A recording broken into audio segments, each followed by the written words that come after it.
Welcome to my channel. Please subscribe. ఎంత కోపంలో ఉన్న భార్యను ఈ మాటలు అస్సలు అనొద్దంట.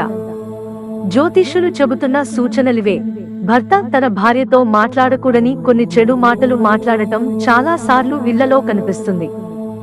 ఇలా చెప్పడం వల్ల లక్ష్మీదేవి ఆగ్రహించి ఇంటిని విడిచి వెళ్లడమే కాకుండా ఆ ఇంట్లో లక్ష్మీ అనుగ్రహం కూడా ఉండదు.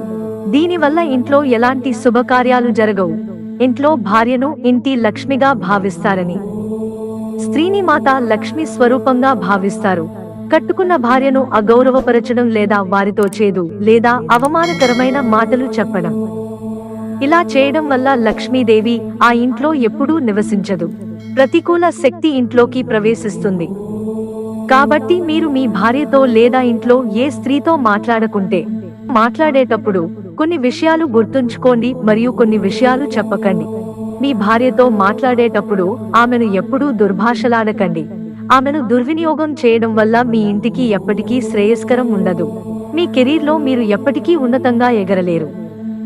డబ్బు మీకు వచ్చినప్పటికీ ఇది ఎన్నటికీ ఉండదు. మీ భార్యతో లేదా ఇంట్లోని ఏ స్త్రీతోనైనా పెద్ద గట్టిగా వారు బాధపడేటట్లు మాట్లాడకండి. అంతేకాకుండా ఎప్పుడూ భార్యపై చేయి ఎత్తకూడదని, అంతేకాకుండా ఇది పెద్ద నేరమని, భార్యను అవమానించడమేనని.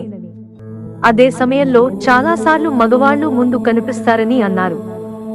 అయితే పొరపాటున కూడా ఇలా చేయకూడదు. భార్య ఎగతాళి చేసే అర్హత లేదు. భార్యాభర్తల మధ్య సత్సంబంధాలు నెలకొల్పడం చాలా ముఖ్యం.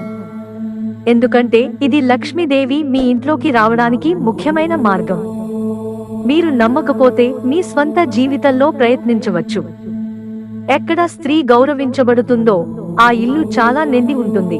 ఆ ఇంట్లో ఎప్పుడూ పేదరికం, కరువు అనే పరిస్థితులు ఉండవని, తన భార్య చిన్న చిన్న అవసరాలకు కూడా బాధపడకూడదని, అదే ఇంట్లో వంటగదిని ఎప్పుడూ నిండుగా ఉండేలా చూసుకోవాలని, దీనివల్ల భార్య సంతోషంగా ఉండటమే అలాగే కుటుంబం మొత్తం సంతోషంగా ఉంచుతుంది, ఇంటికి శుభ ఫలితాలను ఇస్తుంది.